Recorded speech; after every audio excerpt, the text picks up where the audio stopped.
ভাবি, ভাবি আইছেন, বসেন এখানে। বসলাম ভাবি, বলেন কি বলবেন, কিসের জন্য আসছেন? আর বললেন না ভাবি, এত গরম পড়ছে, এর জন্য এটা আপনি ঘরে আইছিলাম বাতাস খেতে, আর একটা জিনিস দিতে আইছিলাম।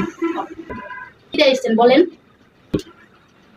ভাবি ওই যে একটা আলু নিয়েছিলাম না, তো আলুটা দিতে আইছি ভাবি। ও আলু নিয়ে আসছেন, ভালোই করছেন, আমার তো আবার ঘরে আলু নাই, আপনি দিলে আমি এটা রান্না করবো। হ্যাঁ ভাবি, আলু আনছিলাম, তো কিছু মনে করেন না, একটু একটু কি ভাবি বলেন।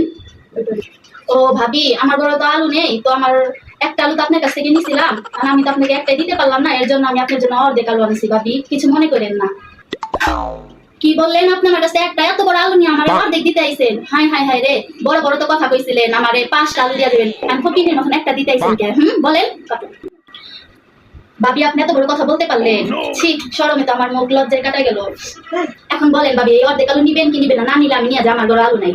ভাবছিলাম এই অর্ধেক আলু আপনার দিব, আর কালকে আনলে আপনার 5টা দিয়ে যাবেন, তো আপনি তো কেমন জানি ব্যবহার করতেছেন, আমার একটু ভালো লাগলো না। এই একটা আলু যদি না নেই, তাহলে তো আমার রান্না করা হইব না। আচ্ছা ঠিক আছে ভাবি, আলুটাই দেন। আপনার ওই 5টা আলুর আশায় আমার থাকতে হইব না, দরকার পড়লে আপনি কালকে এসে লয়ে যান। ভাবছিলাম আপনি আমার একটা আলুই দিবেন, এখন যে অর্ধেক আলু দিবেন এইটা কখনো ভাবি নাই।